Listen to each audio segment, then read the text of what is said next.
The Hangout on Air is live. All right. We are live. Where's my live dashboard? That's strange. Don't have a dashboard. Anyway, what is up? What is going on, everybody? How are you doing? It's a Thursday. I know we don't do this on Thursdays. Usually it's a Saturday, but I'm super busy. And I'm actually super excited because we have a special guest today. His name is Gene DellaSala from Audioholics. How are you doing, Gene? Techno Dad, I am doing well. I'm doing great for a Thursday, but I'm a little steamed. I got to let out some steam. I've been letting out a lot of steam on the Audioholics channel. Time to let some steam out to your viewers on the Techno Dad channel. Talk about AV receivers, inflated power ratings. It gets under my skin. I hope you don't mind. I'm going to get on my soapbox. I'm going to vent some noise on you. That's totally cool, man. That is totally cool. That's what we're here for. That's what we're doing. We got some people out here in the chat. Awesome. How come I'm not seeing you, Gene? Oh, there we go. Yeah, only when I talk you should see me. Am I there? You're there now. Oh. It should work. Oh, there we go. There we go. Yeah, when it switches, whoever's talking gets the camera. I was looking at the main page. It was all delayed. Let me pop out the chat here so I can say what's up to people. So yeah, everybody, we got Gene from Audioholics here, and we are discussing AVR Power Ratings. I know that's been a hotly contested subject or debated subject. And all of you are, that's why I always recommend getting a power amp. And I know I've gotten flack, Gene, I've gotten flack from people that are like, you can't just tell people to go buy separates. Like, who are you? I mean, what are your thoughts? Let's get into it. I mean, it really depends on how much power you really need, what kind of speaker system you're using, what kind of listening habits you have, whether you're using bass management, and if you have multiple subs. It's kind of a complex question. We actually have, and I don't want to over promote my own website because I know I'm on your channel, I'm on, with your fans, but I did come up with a pretty cool point scale system on when to upgrade your receiver power to an amplifier power. And it takes you through these series of questions. I could send you the article if you want. You could put it in the description down below. And if you reach a certain amount of points in this rating scale, then it's time to look at a separate power amp. And not all the times when you're getting a separate power amp does it look like on paper you're getting a lot more power, because the reason why is a lot of these receivers are inflating their power ratings. And if I wanted to just give you an example, it's always good to show an illustration as opposed to just shooting my mouth off. Yeah, totally. We have this article. Can you see my screen right now? Yeah, I see it. So we have Princess Leia asking Sound United to help us because you're our only hope. I put that there because Sound United is basically the largest manufacturer now of AV receivers. Once Pioneer and the Akio deal goes through and they wind up acquiring those companies, assuming that happens, you're looking at one entity that now owns Marantz, Dannan, Akio, Integra, Pioneer. That's 5 major receiver companies. And if we can get them to rate power honestly, then everybody else is going to have to follow suit. Otherwise, they're just going to get a bad reputation. So the only people that are left at this point is Yamaha and Sony. Sony's the biggest offender of power ratings. They don't even use FTC mandated rating powers. Now, the other companies, the esoteric companies like NAD or Anthem, those guys are typically more honest about rating power. Like NAD, for example, will give you 2 channels rating per FTC full bandwidth, and then they'll give you a lower power for all channels driven up to 7 channels, which is great. So the reason why that's important now especially is ever since the Atmos receivers came out, 6-7 years ago, I started noticing that the power specs were going up on these receivers, despite the fact that they're not costing the consumer any more money. But now, instead of having a 7-channel receiver, now you're getting 9 channels or 11 channels with higher power, with a receiver chassis that's the same size, the power supply is the same size or smaller, and the weight of the product is the same or less. So how is it that they're giving you more power when nothing else is changing physically? You can't break the laws of physics. You can't change the laws of physics. Right. So, and what I noticed with just getting the new stuff is that they're a lot lighter than my 3808 CI. Oh, you will not get receivers like that anymore. I hate to say it, but only the upper echelon Dannan, like the 8500, and the upper echelon Marantz stuff is still made in the factory in Japan, where those older Dannan receivers were made. Now a lot of these cheaper receivers are made in the Philippines or Vietnam or China or Malaysia for Yamaha, and they're just not building them to that level anymore, because now they're pumping you with logos. They're giving you Dolby Atmos. They're giving you all these different streaming options. So that's not that the quality is going into these products in terms of the big amplifiers anymore, and you know, the aluminum faceplates, they're now plastic. They got to give up something, and the first thing you give up when you want to add more features is the power supply, because that's the most expensive thing in a receiver. Right, right. So if you look at this example for Pioneer, the VSX 834, I believe that's like $1,000 receiver, or maybe a little less. Maybe it's like a $500-600 receiver. I forgot. So the first thing consumers are going to see is, oh my God, I got this 165 watt receiver. No, you don't. You got an 80 watt receiver, because what Pioneer is doing, and they're not the only ones. Almost everybody in the industry started doing this 5 or 6 years ago, and we started calling them out on it. Is they're not rating it at 8 ohms anymore.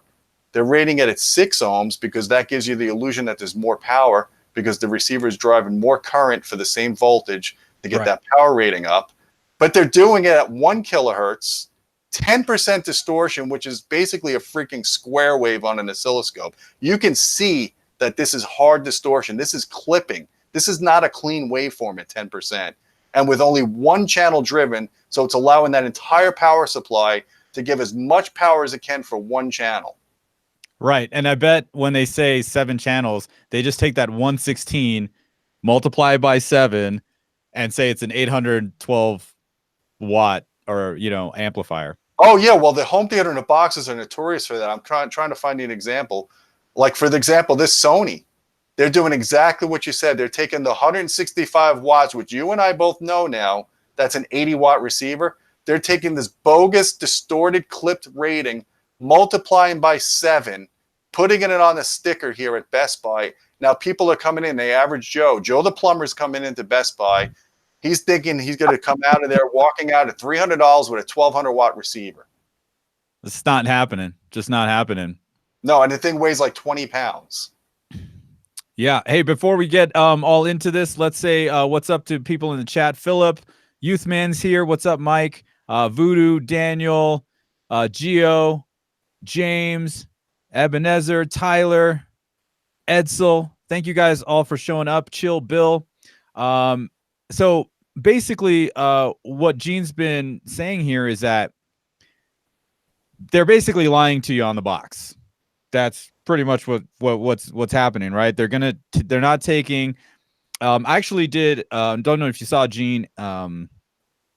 Marantz had a press release. They just announced their new SR 5014 and SR 6014, and at least they put the numbers out full bandwidth. So it's for the lower one, it's 100 watts per channel into 8 ohms, 20 hertz at 20 kilohertz, 0.08% total harmonic distortion, with 2 channels driven. Right. And that's the only thing they said in the press release. So I don't know what they're saying on the website, but you know, at least we have that. Now, when you get to, like you're saying, the home theater in the box, or like even the Sony, you know, they just take the 1 channel rating, as you said, like at 6 ohms. So it looks like it's putting out more power, and they just multiply it by 7. Right? Yeah. Well, 1 channel does, you know, 165. So you times that by 7. No, that just doesn't work. And the thing about Sony is they don't even have the FTC 2-channel ratings on their website. It's that bad. Like, I know, like if you go on Pioneer and Akio's website, they'll list the bogus 1-channel rating, but at least they'll give you the 2-channel rating. Per FTC mandate, you're supposed to show the 2-channel rating first. And obviously, most of these companies are in violation because the FTC lacks the resources. They're not enforcing this policy. In fact, I know the former chair of the FTC, and I'm working with him right now to set up a petition to the FTC. But we have to do it in a way that doesn't offend them. I don't want to basically go to the FTC and say, you guys are falling down on your jobs. You're not doing your work. You're letting this go by. Because obviously that won't get us very far if we look at we look towards them as being combative. So we're trying to find a diplomatic approach to saying, hey, we're noticing these violations. We've got this petition that we set up where people are signing it because they're sick of the fraud. And we've got, 700 or so signatures right now. We'd like you to basically ask you to take a look at this and get these manufacturers to adhere to at least the minimum 2-channel spec, because the FTC never had a ruling on multi-channel amplifiers. They tried to do it through the CEA, and there was back and forth politics for like 10 years. They've even called me several times asking what the best approach is to doing that. I came up with something that's reasonably doable. I understand that, when you've got these receivers that have 7, 9, 11, and 13 channel amplifiers built in, you can't test all channels driven simultaneously. You just can't do it. And what you're going to wind up doing, as these receivers actually have big enough power supplies, like the Dannan 8500, for example, is you're testing the wall capability, whatever the wall outlet is capable of doing. And you're going to run into inefficiencies of heat from the receiver. It's just not realistic to test 11 or 13 channels simultaneously. Right. So, and I know, like, I've seen a few of your videos where you're actually testing these AVRs. And first of all, like you said in the video, like, that equipment's not cheap. And I would imagine it takes quite a bit of time to run all those tests, right? it does, because I do more than just power. I mean, power is an instant gratification number, but I look at a lot of stuff about low-level distortion, even at 1 watt. Like, I'm testing a Yamaha preamp right now, and I found an issue with the volume control is causing twice the distortion from the balanced outputs than the unbalanced. And this is a new problem I haven't seen in other Yamaha products.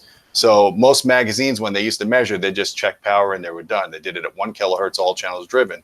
I actually get into the engineering of stuff because that's the kind of guy I am. I used to design audio before I did Audioholics. So I check every little component, man. I get pretty crazy with the audio precision. So it's important to check power. It's important to know what the power supply capacity is for the product that you're using. But it's also important to know if the thing is free of noise, if it's not noisy, if it's not high in distortion. You want a clean 1 watt output. That's why when I do SNR, signal to noise ratio, I do it at full power and I do it at 1 watt. That way you know what, because most of the time the amplifier is at the low end of the power spectrum when you're listening to it. So you want to make sure the thing is clean at low power. So the fact of the matter is there's no ruling for multi-channel. So what we were saying, in addition to doing the 2-channel FTC, let's at least have 3 channels driven at full power and then drive all the other channels at 1/8 power. And when you do that kind of loading, those 3 front channels should at least be able to hit 70% of the rating of the 2-channel rating. That way it shows you if the power supply is sagging when you have all these other channels going at the same time. It shows you if the receiver has decent heat management, because a lot of these receivers today don't have good thermal management, because you're putting a 9 or 11 channel amplifier into a chassis that only has a heatsink area for a good 5 or 7 channels. Then they have to throw so many nanny controls on it. They put like this Integra research receiver. I'm sorry, Integra. The DRX 4.2 I'm testing right now. It's got 2 giant fans. They're like this big on top of the heat sinks. And the thing puts out impressive power when you check 1 or 2 channels driven at 8 ohms. But as soon as when I test it at 4 ohms, it goes to shit. I mean, all the nannies start taking over, and I have to physically unplug the receiver, let it cool down, plug it back in, and redo the test because it trips the circuits. And then you're down to like 30 watts a channel once it trips the circuits. So they're stuffing 9 channels into a 5 or 7 channel chassis, and they're not thermally managing it well. And they can't handle 4 ohm loads, even though they have that little gimmicky switch, which all that switch is there for is to limit the power during a test for UL to get the 4 ohm rating. It does not help you match the impedance of your speakers. I've had a bunch of people ask me about that too, and I've seen that on some Akio AVRs as well. And I know Akio owns Integra, so that's probably in the same boat. They all have it. Even unfortunately, Dannan and Marantz did not have it for years, and they used on the silk screen of the back of the receivers, even in the 5805, which was a 100-pound monster that could drive 4 ohms all day long. It would say 6 ohms to 16 ohms. Well, now they had to say 4 ohms to 16 ohms because Yamaha had it, Pioneer and Akio had it, and the only reason why they have that 4 ohm rating is because they have that stupid switch that basically cuts the power to about 1/3 of the max output power. So when UL tested at 4 ohms, it won't overheat, and it meets their Right. heat dissipation requirements. Wow. Sounds like a lot of shady shit's happening. That's pretty much what it There's sounds a lot of shade, man. And they just keep adding more channels, you know, because now we've got Atmos above you. Just wait another couple of years. When they get bored of that, they're going to be putting speakers on the ground, and we're going to have low-level Atmos. Well, I mean, aren't those like butt kickers already? If you've got good subs, you shouldn't need a butt kicker. That's right. And don't you have like 10 subwoofers or something, right? Oh God, no. I've got 5 discrete boxes, but there's multiple drivers in some of my subs. So if you count each driver, yeah, there's probably 10 bass drivers in my theater room. But I've got an odd-shaped L-shaped room, and I've got 2 rows of seats. And I could have gotten by with 4 subs, but I had that mother-in-law seat that had that bad suck out. And I was like, you know what? I love my mother-in-law. She's a great cook. I know she won't hear the difference, but I don't want her having a 40 to 60 hertz suck out in her seat. So I put a sub behind her, and I fixed the problem. So nice. You are so nice. I know. You got to spread the love, my friend. I love how you call it the mother-in-law seat. Is that the one that nobody wants to sit in? Is that Yes, what's happening? yes. Every theater has a mother-in-law seat. Whether you put a couch on the sidewall, that's instantly the mother-in-law seat. You know you don't want to put a couch on a sidewall, especially. That's hilarious. That is hilarious. So now I want to take it to ask you guys, what do you guys think? Do you guys think there should be a better standard? I know, Gene, you have your ideas, and I always, even with that Emotiva amplifier that I have in for review, the XPA9, their power ratings on their website are just weird looking. Yeah, they're inconsistent. I mean, they used to, before they got into the above 7-channel amplifier rating or products, they used to do all channels driven. They would tell you 200 watts times 7, all channels driven. But then they switched over to that SMPS power supply. And I have not bench tested it, so I don't know what the full capability of that supply is. But if you look at some of their products will tell you, like on the XPA7 Gen 3, will tell you 300 watts, I think with 1 channel driven, or 200 watts with 7 channels driven, which makes sense because if the power supply has enough capability, you're going to get more power with 1 or 2 channels driven than you would with 7. But then you go to their XPA 11 or their 9, I think it's the 11, and it only gives you like 1 channel ratings. I'm like, why are they doing that? And then their other modules, their Atmos modules, like if it's an XPA 11, for example, the 3 front channels are rated at 300 watts, and then the other one's at 65 watts. That's like all the way around. That's like a 7 dB difference. I'm sorry, but the XPA 11 does not make sense to me personally. I'd rather just get a 3-channel amp and use the internal amps of my receiver if I was going to go that route. Sure. That's just my opinion. That's exactly, well, sort of, that's kind of like what I have. We sit 14 feet away from the front stage, and that's pretty far. Even when I made the video about the Yamaha A2080, my biggest gripe was I needed more power. I needed to jack that volume up just to make that distance. And when I met some Yamaha reps at CES, and they were like, why did you say it was so low? I'm like, well, we sit 14 feet away. And they're like, oh, okay. Well, that's understandable then. And it totally is. And I have a 5-channel amplifier that I use for the 5 ear level, and then I have 5 ceiling speakers, which are just run off the AVR. And I feel that's a perfectly good like compromise, Yeah, think about it this way: when you buy an AVR today, if you're spending, let's say you're spending $1,500 on an AVR, and it's a 9 channels built in, you're gonna probably, whatever the 2-channel rating is on that AVR, you're probably gonna be able to maintain close to that rating for 3, 4, maybe 5 channels driven if the nannies don't take over. So if you could preamp out the front LCRs, that's where most of the power is going to be spent anyways. Your front soundstage, in my opinion, is the most important. So you get like a monolith 3-channel amp or an outlaw 5-channel amp, and you just let 2 of those channels go idle, or you use them for another zone or whatever.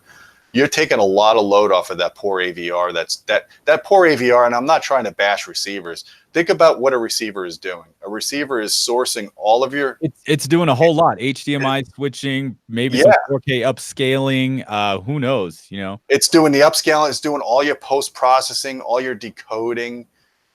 I mean, receivers today are like freaking computers, man. They are loaded. They are packed with tech. And when you're buying a receiver from a Marantz or a Dannan or a Yamaha, you're getting the latest spec in HDMI that some of the separates brands can't compete with. Some of the esoteric brands are 2 generations behind in HDMI boards.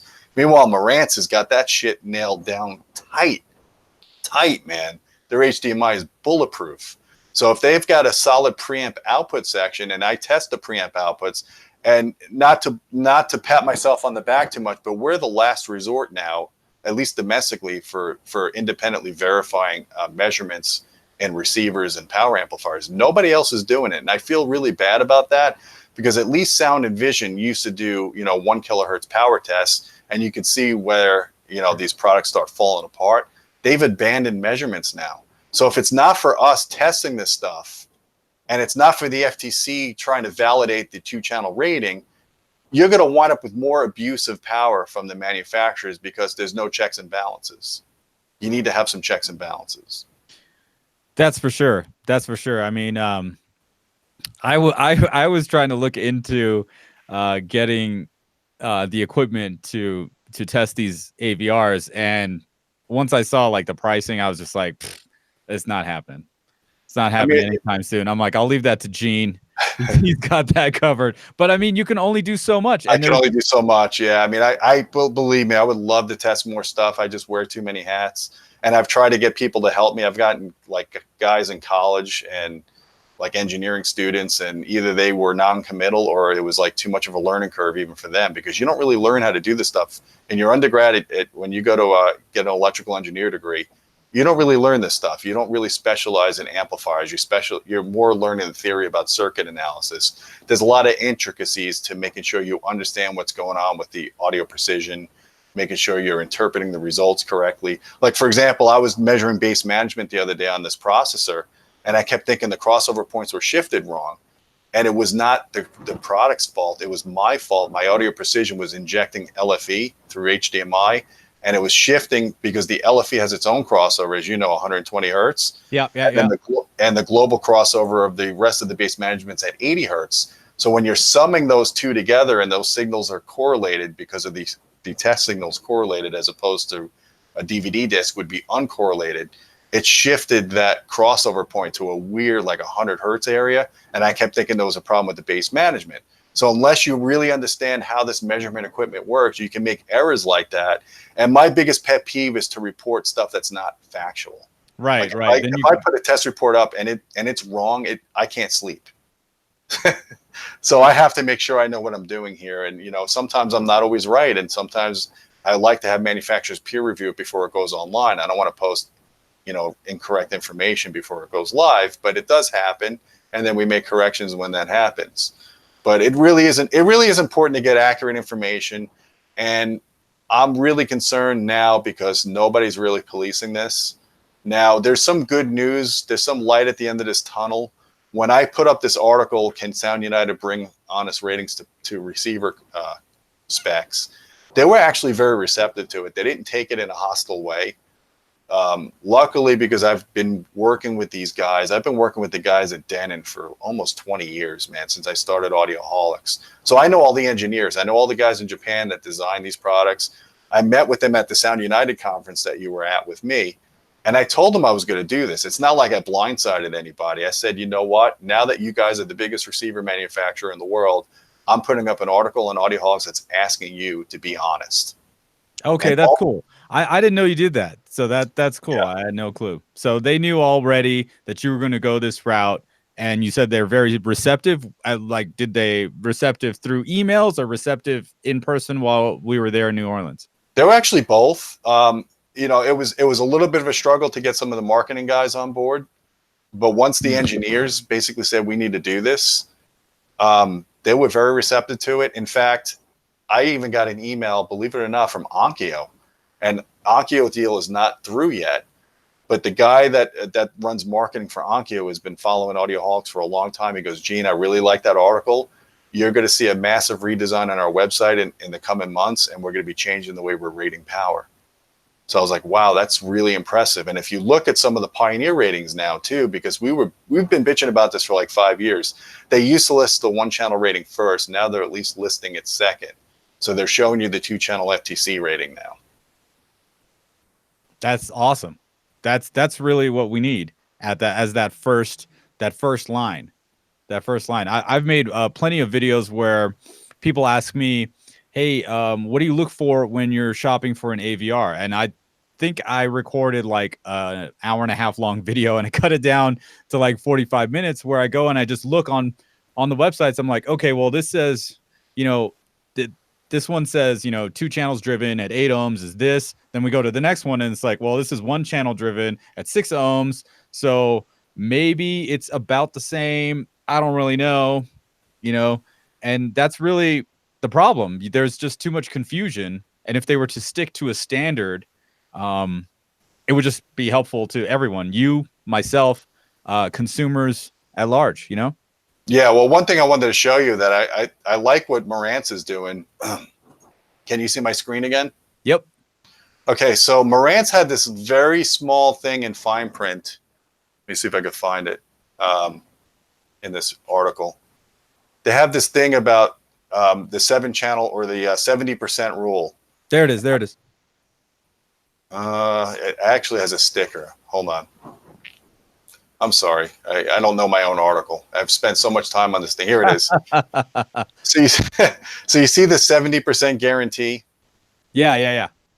Do you know how many people I had to go through to find out what that meant? Oh, no idea. Probably like 20. Yeah, probably. So I finally got to the engineers that designed their products. And what Marantz told me is anytime you see the 70% guarantee on their product, that means that it's guaranteed to deliver 70% of the 2-channel rating with 5 channels driven. That's an awesome rule. That's more stringent than what I'm asking for. So in other words, if the receiver is rated at 100 watts times 7, then it's guaranteed to deliver 70 watts times 5, all 5 channels driven. That's good. That's really good. That's good. So, they actually told me, and it's not official yet, but they basically said that all their current products can meet that spec. So if we can get agreement from Marantz to do this 70% rating, and then Dannan does it, and then Pioneer does it, then Akio does it, then I'm going to Yamaha. I'm saying, guys, you're the last big super group in receivers. You need to give us a 70% guarantee. And most of the Yamaha products I've tested, the upper end Yamahas can do 5 channels driven at the 70%. It's their lower end stuff that has a lot of nannies in it, that once you get to about 5 or 6 channels driven, that 150 watts goes to like 30 watts. It just cuts off because of the nannies. Now, honestly, the nanny stuff, when you have that many channels driven, probably wouldn't come up much in program material. It's more of a test bench thing, because you've got all those signals going at the same time. You're never going to really drive an amplifier to that level. But you also don't want the amplifier collapsing into a 4-ohm load. Some of these receivers collapse into a 4-ohm load. And I didn't even ask for a 4-ohm spec. I'm trying to do baby moves here. If we could at least if we could get this going, then we could address the 4-ohm rating next. And just well, one thing I just recently found out is when speaker companies put not just an impedance rating in ohms, but they say nominal impedance, that means it actually kind of shifts. It doesn't really stay at 8, does it? No, a speaker impedance is when they give you a nominal rating, that's just an average rating. I mean, that impedance fluctuates with frequency. It's like an inductor. So, I mean, it's all over the place. And it's important. That's a good point you bring up. It's important to know. And unfortunately, you're going to have to educate yourself as a consumer when you're buying stuff. It's important to know what you're matching with what, because if a lot of speaker companies lie about the impedance of their speakers too. I've seen that. And even guys like Harman, who make some of the best speakers in the world, we've reviewed the Infinity Primus P363s. Those are rated at 8-ohm speakers. They're not an 8-ohm speaker. They wish they were an 8-ohm speaker. They're a 4-ohm speaker. And the reason why they're a 4-ohm speaker is they try to fudge. And what they did was they took a 4-ohm tweeter. Instead of using an 8-ohm tweeter in that design, they used a 4-ohm tweeter to increase the sensitivity So they had more output at the specific level. So once they put that 4-ohm tweeter in the system, it now became a 4-ohm system. But they're fudging it because they don't tell you at what frequency range they're rating the impedance. There's standards for that, but a lot of companies don't follow it. There's an IEC standard that says you need to measure from 300 hertz to 3 kilohertz, and it needs to maintain at least 80% of the nominal rating. So if it's an 8-ohm system, it shouldn't drop below 6.4 ohms. Right. That infinity was well below 6.4 ohms. And that could be a problem with some amplifiers, especially some of the Class Ds, like the older Pioneers. They could not drive 4-ohm loads very well with the ICE modules. I think they fixed it with the D3 module, but the older ICE modules would shut the receivers off if you drove a 4-ohm load at high frequency. Wow. Wow. Yeah.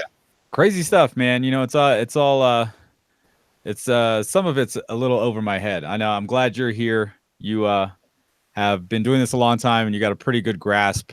If you guys are new in the video chat here, this is Gene from Audioholics. His website and company's been going strong for about 20 years now. Is that right, Gene? Didn't you guys celebrate a anniversary recently? Yeah, 20 years. Last April was 20 years. Wow, that's a long time. It's a long time. I think you made me feel old when we were at the Sound United conference because you told me you were reading my stuff when you were a kid. I'm like, what? Thanks a lot. Oh, it's all good, man. It's all love, you know? It's all love. One thing I do want to tell your viewership is when you're going out to buy an AV receiver, if you're going to spend $800 versus $1,000 and you're on the fence about spending the $1,000, and the only difference in feature is to have preamp outputs, I would tell you to spend the extra $200 or try to wait until it goes on sale. Yes. Get one with preamp outputs because you're going to wind up to a point where you're going to wind up upgrading your speakers or you're going to want more power. I went through a phase when I was in college, my brother Steve, I think he's here actually, we would go back and forth on who would have the better speakers, who would have the better receiver. In fact, I kind of owe it to him that I started Audioholics because I wanted to put him in checkmate that he couldn't come back from. I wanted to have unlimited access. Yeah, I wanted access to all the equipment, and I wanted to get stuff he couldn't get.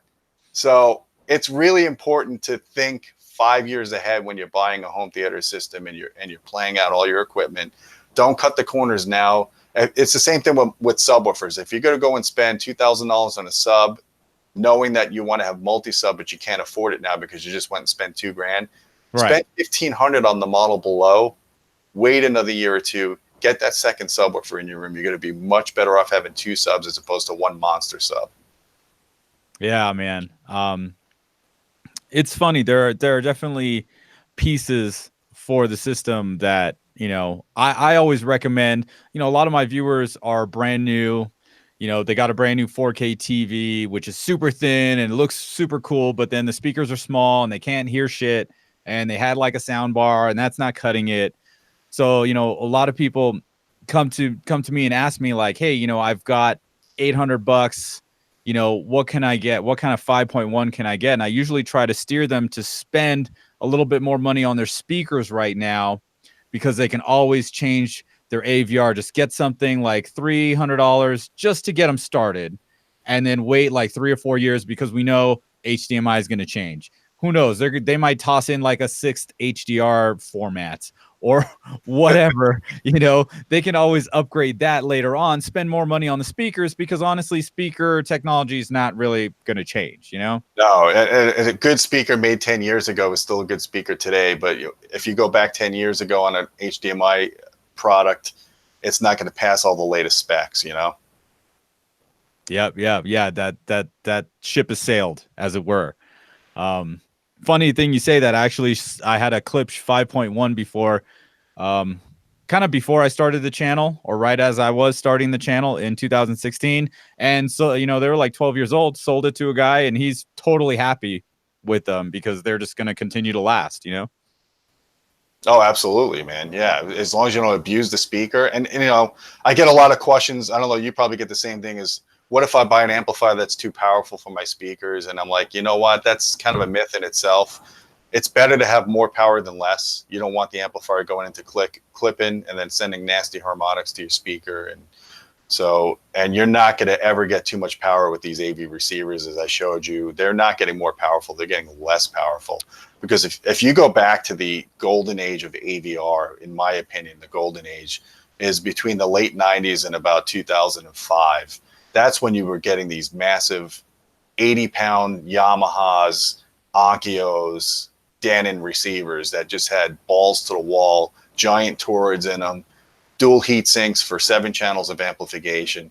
Those days are gone. I just don't see that coming back.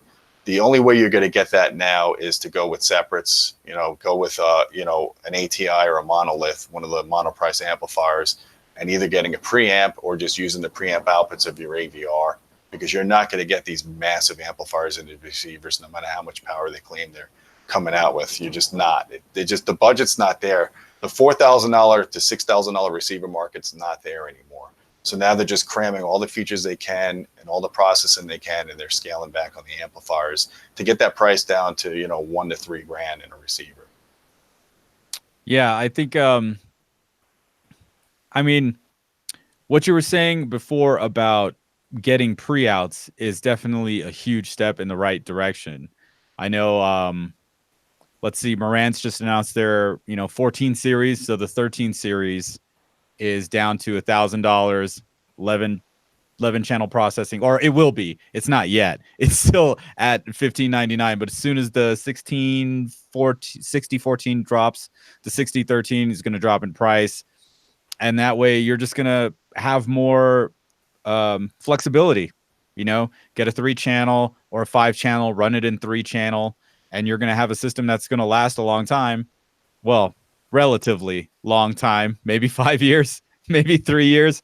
When you need to, let's say you update, you get a 12K TV, and then you need your AVR that probably at the time can only support 8K, but cool, you'll upgrade, and then you'll have some things that work. But I definitely recommend, people think about it. Instead of spending $15.99 on an AV receiver, maybe go the step down that has pre-outs and get like a $400, $500 amplifier to get that sounding good. And then, your amplifier is not going to change, right? It's 5 years from now. Is it going to go from 120 watts by 5 to 100 watts by 5? No, right? No. So, the real situation here is, and this is another argument that I'm making with the manufacturers. I know they like to inflate the power spec because they're competing with home theater in a box. But when you're looking at some of the upper end products like the Marantz and Dannans and the upper end Akios, these companies also sell separate power amps. So they're shooting themselves in the foot by rating their receiver at 150 watts times 11, and then having separate amplifiers that claim to be 150 watts times whatever number of channels they have. They're giving no reason for the consumer that's not educated to go from a receiver to separates, because they're overinflating the power ratings in their receivers. Oh, I see what you're saying. Yeah. Now do they do the same thing with like sound bars as well? Oh, sound bars. We're under the commission now to come up with a way to rate soundbar output and do a room size rating like we're doing with the subwoofers. Soundbars are pretty crazy how they rate them. I don't go too much about power output of closed loop systems. I'd much rather see, and by a closed loop system, I mean a system that's an active system that has the amplifier built in. It's got the speakers built in. So you want to look at the system as a whole and see how much clean output it can produce. That's more useful to me, given a clean SPL output on a closed loop system, whether it's a powered speaker or it's a sound bar, as opposed to a sound bar saying 1100 watts, right? Some BS rating. So I'm pushing for that when it comes to closed loop systems, to get an actual SPL number that's meaningful, that's based on the CEA 2034 standard, which is designed for accurately measuring loudspeakers. It's something that we do when we measure passive speakers. We're trying to adopt that speaker standard now to active, which hasn't been done yet. So it's probably going to take some time. But hopefully we'll get some support on this, because there's some big players that want to better rate soundbars, because the soundbar market's expanding. I used to kind of make fun of it. You can't make fun of it anymore, because that's the kind of the gateway drug for people getting into audio now. They start with a soundbar. They like the soundbar. It's better than the sound in their TVs. Get them into a decent soundbar, and then eventually get them into a discrete system, a 5.1 or 7.1 or above. Right. Yeah. Right. Just saw your video about the Marantz Slimline, and those are a nice little gateway drug, if you call it that. $5.99. I know the Klipsch RP600M's getting a lot of rave reviews at $5.49.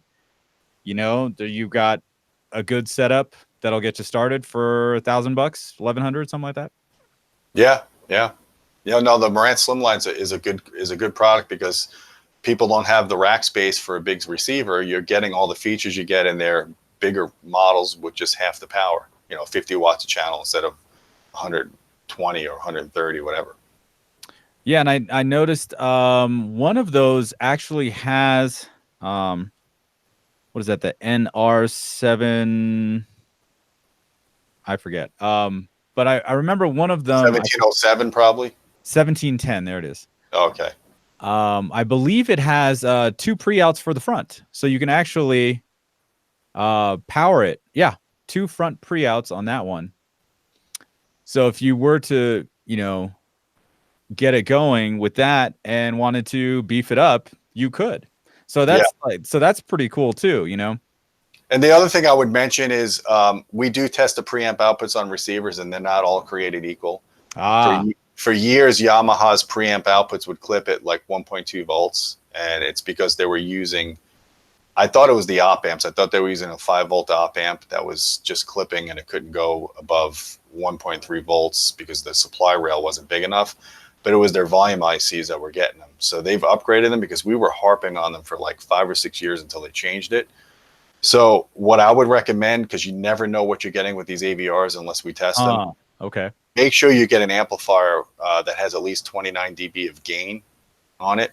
That way it'll come close to clipping with 1 to 2 volts RMS out. You don't want to get and most amplifiers today have at least an AV of 29 dB. In fact, the older Emotivas used to be 31 dB gain, because they knew the AVRs had weak outputs. But they lowered that a couple of dB because they wanted to improve the signal to noise ratio of their amps. Sure. I kind of wish I kind of wish these multi-channel amps would have a switchable gain structure on them, just to work with receivers, because you never really know what you're getting with some of these receivers preamp outputs either. That's a very good point. It's funny how there's just so many variables, and these companies are kind of taking some shortcuts to just make the product look better than it actually is. And they put a check block, right? We got the preamp outputs. And I'll tell you that this happened. The reason why I look at this is about 10 years ago, I set up a system for my wife's aunt and uncle, and they're Colombian, man. Nobody parties like Colombians. These guys are insane. Insane. They drink all night, and as they drink more, the music gets louder. Then the big pot of Sancocho comes out, and you're there till 4 or 5 in the morning partying nonstop, right? Well, I was really embarrassed, because when I set them up with their system, I got them giant speakers, I got them big RBH towers, I got them an Emotiva MPS1 7-channel amp, their first product out. And then I got them a Yamaha receiver, and I was like, I'll just preamp out the Yamaha to this Emotiva. Everything will be great. It was great until they started cranking the volume up, and the freaking receiver kept shutting off. No. And I was like, why is the receiver shutting off when all the amps are unloaded? Well, I stuck my O-scope on it, and as I cranked the volume up and I injected a tone, the thing was clipping at 1.2 volts. And the Emotiva needed, I think, 2 volts RMS to get at full power. So again, I ran into a problem where the preamp outputs were not strong enough, and that's when I really started harping on Yamaha. And that's when I told Emotiva about this, and that their next generation products their amplifiers had a 2 or 3 dB more gain in the output to compensate for weak receivers like this. So it really does matter, and you really have to make sure when you're setting up your system, you want to know what the bottleneck is. In this case, it was the receiver who was the bottleneck, not the amplifier or the speakers, the preamp outputs. Wow. Look at that, everyone. You learn something new every day. Yeah, Every day. I learned it in the field because I never would have thought to check it, you know, and it wasn't until I saw it happening firsthand. I was like, man, now I know why people really like to go separates, because you never have to deal with this BS when you go separates usually. Yeah. Well, I mean, well, with separates, you're working with a pre-pro that's usually, I mean, I haven't seen any as low as like $1,500. Aren't they like closer to like 2G? Yeah, I mean, yeah, like the Marantz AV7705, I think that's around $2 or $2,500. I can't remember off the top of my head. The Yamaha 5200 is around $2,500. That's one of the cheaper 11-channel processors. It's a really nice product. But Do you you could think buy you could buy an older model. You can get the 5100 right now. I've seen them on I've seen them on CNET and CNET. I've seen them on eBay. Freudian slip. I've seen them on eBay and I've seen them other places for under $2,000. So you can buy them like still new in a box, but they're just last year's model. Yeah, that's definitely a good good strategy. I mean, do you think, I know it'd be hard for them to justify it, but do you think a company like Sound United, like one of the things I want to see is a 9-channel AVR at $1,000? You know, is I that don't know if I possible? want. I don't know if I want to see that, to be honest with you. Because Well, I mean, from a consumer's perspective, like, you know, you can get into a 7-channel Atmos 5.1.2 or 5.2.2, whatever, for like 349, and say they do it and they like it. Their next step up is now like the, you know, whatever Dannan's one is 1599.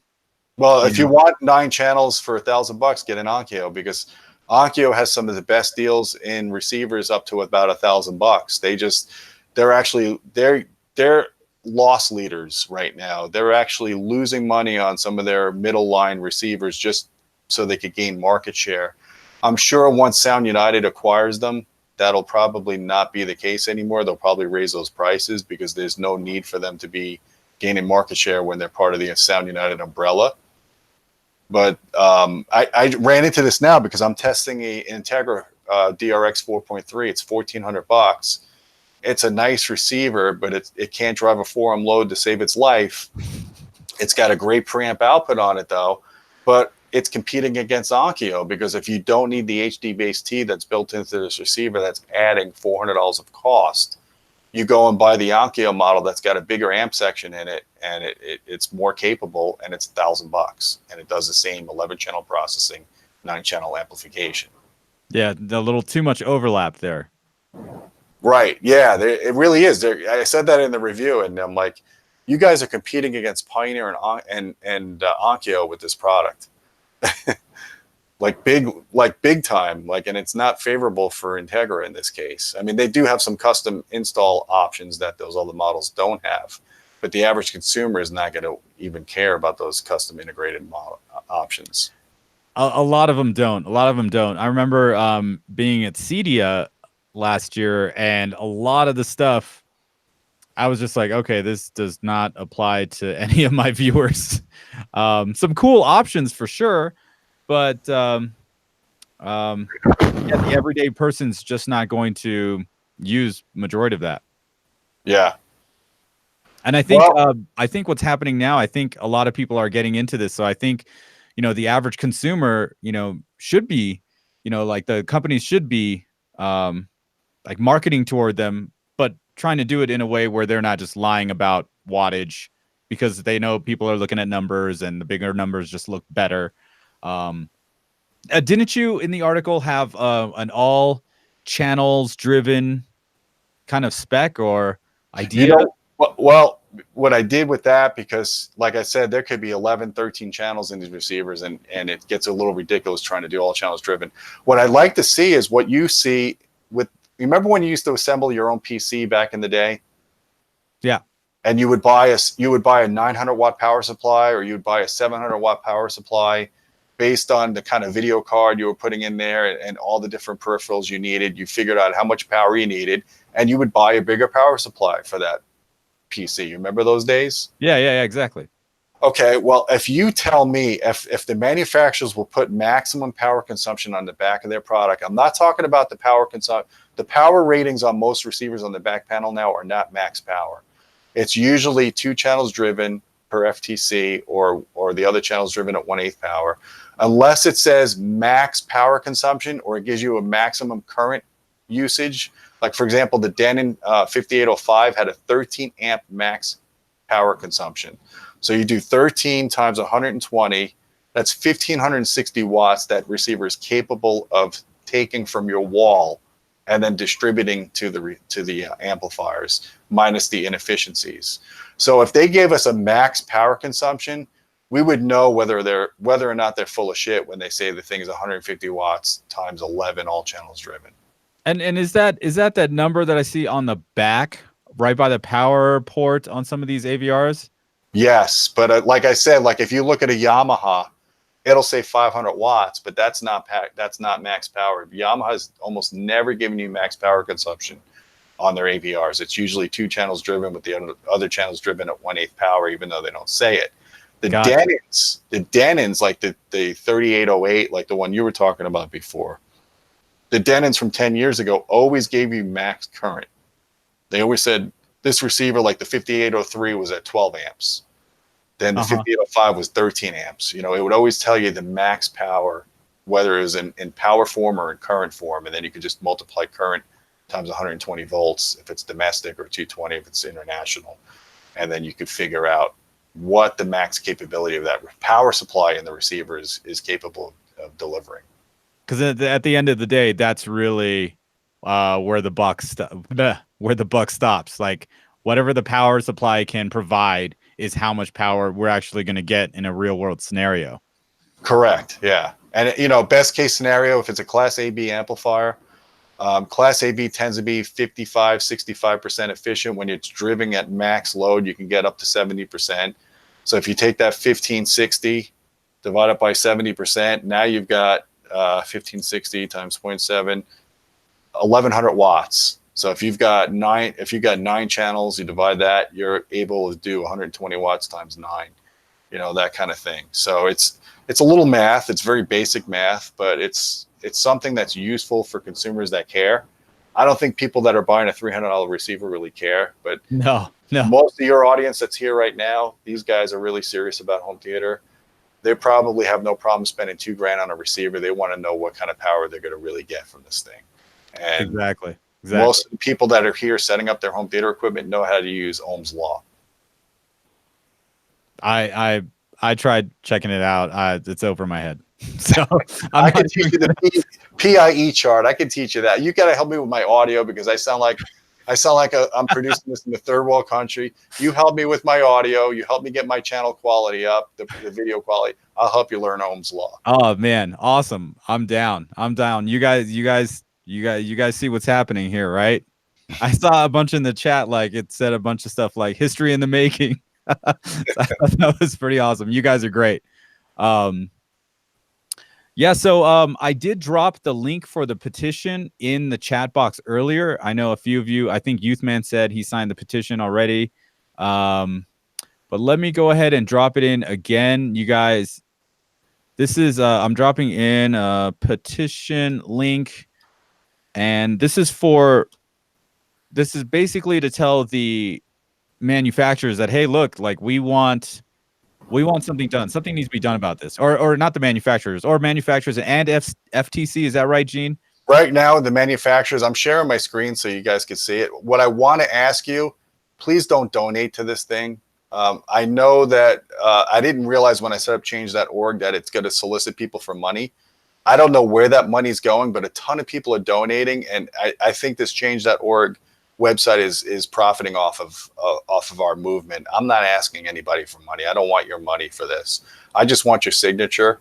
Right now we've got 710 signatures. It'd be nice to bring this up to a couple of thousand before I start sending this to the companies. I want to go after Sony. I don't really have any direct contacts that deal with how they're rating receivers, but I think they must know about this now because it's been everywhere. So the more petitions or the more signatures we get here, then I'm going to go to the manufacturers and say, look, this is a growing movement. We've got all these people that are into home theater that want to see truth and power. So I think it'll just be strength in numbers works. Yeah, no, totally. And do not donate. All we just need is signature and just the tip. Just the tip. Oh, let's not go there. Oh man, I had to. So yeah, guys, definitely try to sign that petition so that we can get more truth in power, because this has been an issue for a long time. And I know when I shop for AVRs, I'm just looking for something with pre-outs, because that's you know, I'm gonna offload the power just because of my room type and, you know, the distance from the front stage. And I know a lot of people don't have that issue, but when you're reading something that says, you know, 165 watts by one channel at 6 ohms, 10% THD, run away. You Run. know what I'd like to, you know what I'd like to tell them? If they're going to give us a 6 ohm rating, why don't they give us 4 ohm ratings? Yeah, right. Let's see you do 4 ohms at 2 channels driven. Let's see you do that. And let's get the switch out of there. The 4 ohm, 6 ohm switch. That switch has made me lose some of the hair that you see is gone now, because I've done article after article. I've done YouTube videos at the beginning of the video saying no matter what your speaker impedance is, never set it to the low setting. Always leave it on the default high setting, 6 ohms or 8 ohms or more. Never go to the low setting. And I still get emails every week, people saying, hey, I saw your YouTube video and I saw your article. I've got some ELACs that are rated at 6 ohms. Should I set the impedance switch high or low? And I'm like, I get to the point now. I get to the point now where I'm like, if you have to ask after all that information is presented in front of you, you're not going to notice the difference whether it's whatever position it's in. Well, maybe Gene, maybe we need to reevaluate how the information is given. Just write it right at the beginning. Just be like, look, leave it at 6 ohms or 8 ohms. No matter what speakers you have, leave it at 6 ohms and 8 ohms. If you want to know why, stick around for the rest of the video. And then they'll be like, oh, okay. Because, you know, halfway through the video, they just click off. You know, Yeah. if you get to the point like 3/4 of the way in, they're not gonna be there. And then you're gonna get an email or a comment and be like, oh, well, what do I do? Well, that's why I got you here, man, because you could take my information, which kind of I babble off sometimes. You can condense it, make it simplistic, deliver it to your audience. Now, there is one thing that is confusing, because some manufacturers call it different things. Like Yamaha, for example, says 8 ohms or more, set it to the high setting. But then Akio says 6 ohms. Like they do it differently, so it is confusing. You always have to go for the high setting. Whether it's 6 ohms or 8 ohms, you never want to go to the low setting. You never want to go to the 4 ohm setting. You never want to use that switch. You never want to go to that position. That's right. That's right. You heard that, guys. Okay. I think I might have to make a dedicated video about that. Real quick one, 1 minute long, something like that. Please do it. People could easily find and search, you know, because I get that question a lot too. I get it via Facebook, email, Twitter. Just keep it on the highest setting. That's it. That's it. You'll be doing yourself. Your speakers will thank you. Oh, look at that. Joe and Tell dropping a super chat. Thank you so much for the dollars, Joe. Thank you. I see everybody is in here. I see Spare Change. Shane is in here. Mike is here. I don't know if Mike left. We got some good people in here. For sure. For sure. Yeah, this chat has been blowing up. I've seen all kinds of different conversations. So I'm glad. I'm glad. You know, I want to thank you, Gene, for doing this. You know, coming on the channel and having this kind of discussion, opening the lines of communication between us, the consumers, / reviewers, because, you know, I still buy stuff, you know,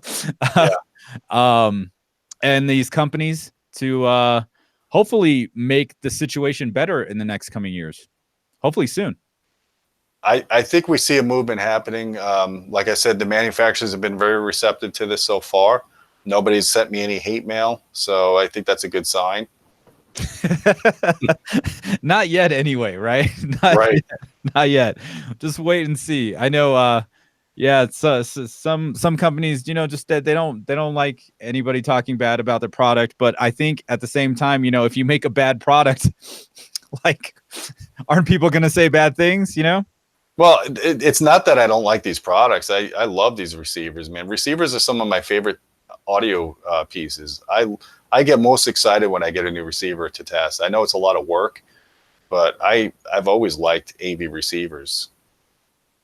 Yeah, me too, man. Actually, that's kind of how it all started. My brother had a Denon 2-channel and Denon CD player with some Infinity bookshelves, and then when it was time for me to get my system, Dolby Pro Logic 2 was the thing that was hot at the time, and that's what I got. I got a Denon Dolby Pro Logic 2 AV receiver. That was the first one in my bedroom, sophomore year of high school, and some JBL monitors, and I was started my whole situation.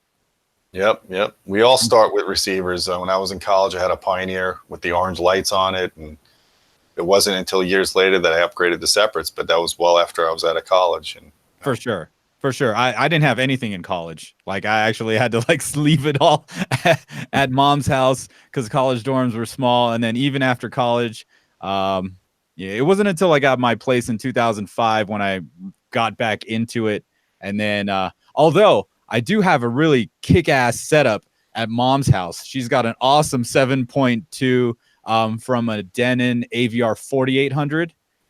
That was their first to do surround back, and I have a 2-channel parasound there powering the surround back channels. She loves it. And there's this piece of white tape on the input and a piece of red tape on the volume, so my grandma can change the input and turn up the volume.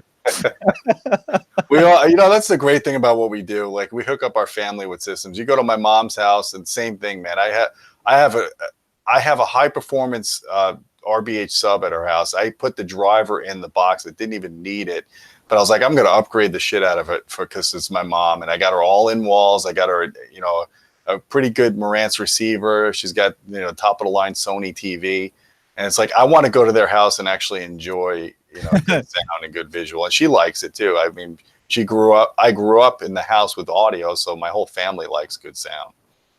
Yeah. And you're like, hey, when I go there, it's gonna be awesome. So right, might as well, right? Oh man, you guys are awesome over here. There's super chats coming in from Jim, Sunny. The blue collar life says Gene's brain puts my brain in overload. I like Joe and Tell. This has helped Gene's lighting. Oh man. That's right. The most important things about a video are audio and lighting. So we'll get you set up right, Gene. Oh my God, man. I'm sorry. I'm not a videographer. I don't think I ever will be, but I'll work on it because you guys keep changing the bar. You keep raising the bar on me. It's like, hey man, I just started doing this YouTube thing two and a half, almost 3 years ago. So, I'm new to all of this too. I did see Voodoo asked Gene, where's his buff friend at?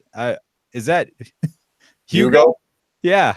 What's funny is people when I had Hugo on the channel, a lot of people loved Hugo, but there was a lot of ridicule about he looks like Lou Ferrigno's stepchild, or just some real, like, some of the comments were funny, but Hugo's got a thick skin. He just bounced right off of him. But he's around. He doesn't have time to be doing these videos with me because he's doing real estate now, and he's doing the newsletter. Anytime you see a newsletter from Audioholics, that's Hugo. Okay. He's putting that together. He's handling the marketing for me. So, I mean, he does what he can for Audioholics, but at the end of the day, he's making way more money selling real estate than he could ever make working for me. For sure. No, I get that. I mean, I'm making a little bit of money from YouTube, but it's all DJing weddings. That's pretty much all I'm doing. I'm stoked because I just get paid to play loud music. And then when I'm home, that is nice. Yeah. I play loud music when I'm at home too. I don't know if you saw your Sonny Un gave you a $40 super chat. I don't know if you saw that. Yeah, Sonny, thank you so much. That was awesome. I totally appreciate it. You guys are fantastic for tossing in these super chats. It's crazy, $40. Yeah. Woo! Oh man. Well, I could save up and get some some decent cables. Right? Yeah, you could get cable elevators. You got to elevate your cable so you reduce to I'm just kidding. Don't do that. Right, like this, right? Just get it off the ground. That'll be a topic for another video. I'm sure that would be a good one. We hit that every few months. Yeah, we hit that I mean, it's like I try to get away from the cable talks, but they generate a ton of views, and people still want us to talk about it. And, you know, we do it when we can. Someone's asking about the Marantz SR8012. I actually have one of those in my family room system. I love that receiver. It does run super hot. You could cook an egg on it, so make sure you have good ventilation.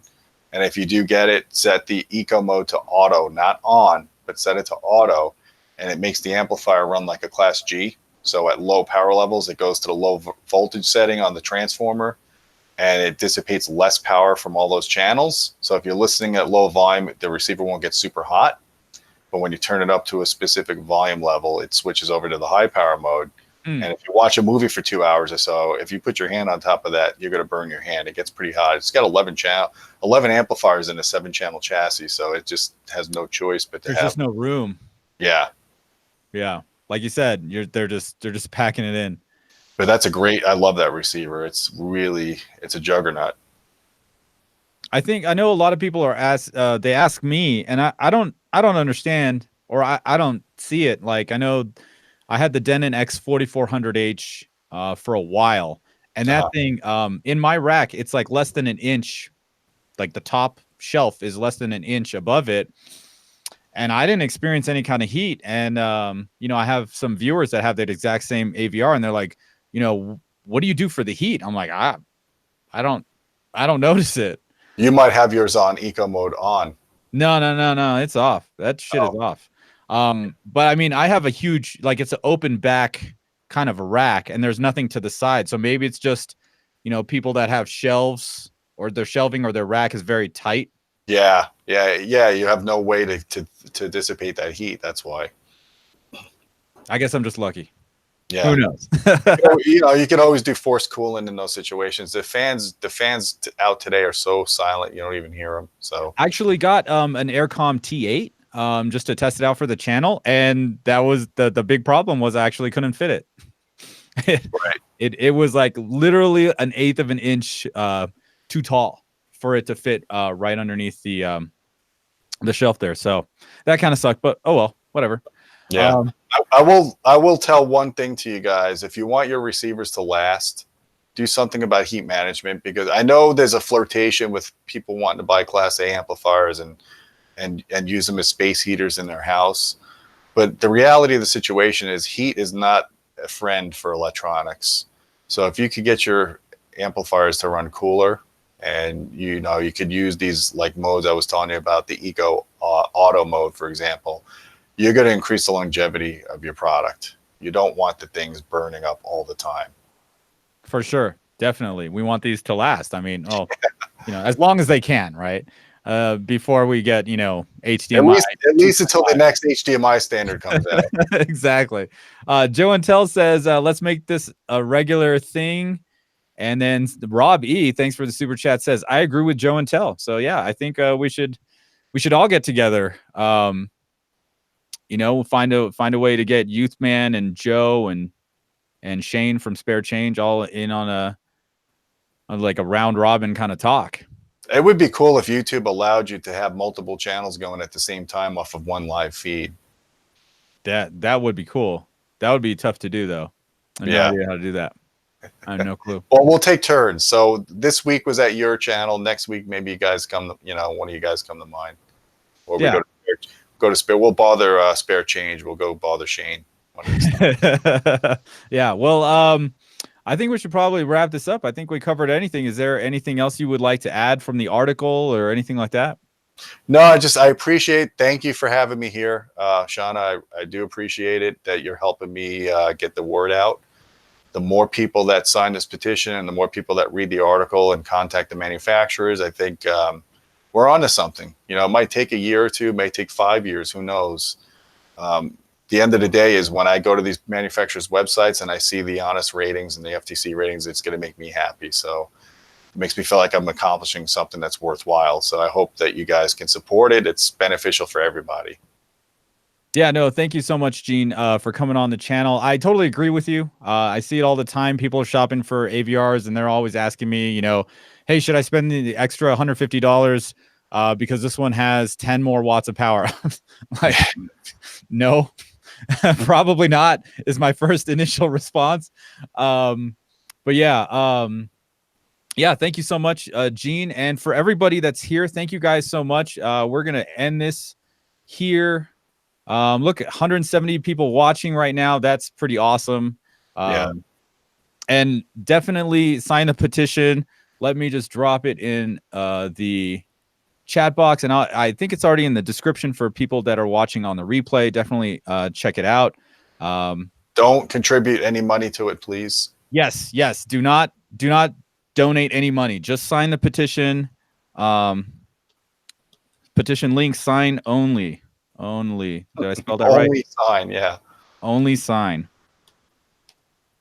Right. There we go. There we go. Thank you guys so much. And to all my viewers, thank you guys so much for showing up. Love you guys. I know I haven't done a live stream in a long, long time. Been really busy traveling and doing stuff. And I got more content coming up. It's going to be good. I hope. I hope. Anyway, again, thank you, Gene. Everybody check out Gene's channel. In the links are down in the description. Check out the Audioholics website, the Audioholics channel. And if you want to support Audioholics in a bigger way, definitely check out their Patreon. And of course, links to the petition are in the description, as well as the link to the article that Gene wrote on Audioholics about truth in power. Just the tip. The tip. Just insert the tip. Just the tip, guys. Just the tip. All right. Thank you again, Gene. Thank you, everybody that showed up. Youth Man, Spare Change, Joe and Tell. We'll talk later, guys. And all my viewers, thank you guys so much. Love you. See you next time. Peace. Keep listening.